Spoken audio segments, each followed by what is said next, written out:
Dans la cité médiévale de Saint-Sevé, une fois par an, chevaliers, princesses et troubadours se rassemblent pour les Vasconiales, qui proposent durant tout un week-end spectacles et animations pour tous.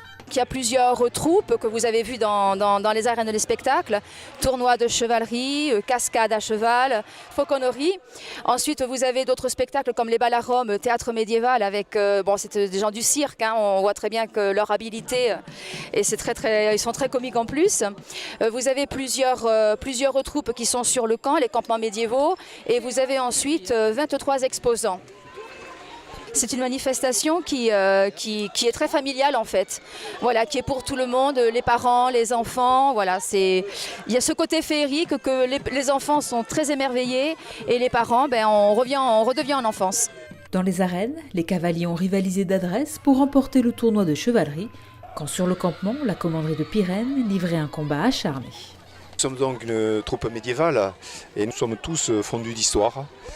Et la nôtre, nous l'avons construite autour de celle des chevaliers de l'ordre de Saint-Jacques de l'Épée.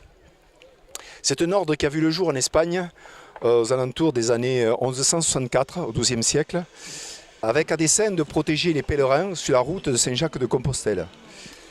Ils ont été placés très rapidement sous la tutelle du roi de Castille et ils se sont surtout illustrés sur de nombreux champs de bataille qui permirent aux rois catholiques de reconquérir leur territoire occupé jusqu'alors par les musulmans. C'est l'époque dite de la Reconquista. Voilà. Donc c'est sur ces couleurs identitaires, blanches à la croix gladiforme rouge, que vous nous trouverez habituellement sur nos fêtes médiévales. Voilà.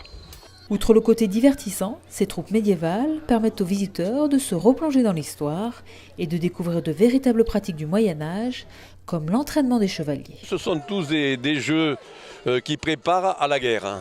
La course des anneaux, c'est pour arriver à finaliser un point d'impact sur l'ennemi.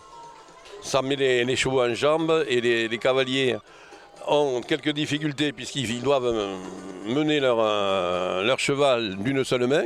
C'est-à-dire faire une reine d'appui et la mener contre la lisse. Le cheval a toujours tendance à dérober, à s'éloigner. Et de notre côté, viser avec la lance, c'est pas évident. On appelle ça l'indépendance des aides, mais avec de l'entraînement, ils y arrivent. Voilà. Après, la quintaine, vous avez vu, c'est le mannequin qui pivote et en retour, il y a un boulet qui doit taper dans le dos du chevalier, à lui de l'éviter de passer assez vite. Au sol, alors c'est le jeu des écus. Le but de ce jeu, c'est de masquer le coup qu'on va porter l'adversaire, puisque le chevalier va passer lance basse, pointée vers le sol. Voilà. Et au dernier moment, après il relève et il frappe l'adversaire. C'est des exercices qui étaient pratiqués tous les jours par les jeunes écuyers et ensuite par les chevaliers.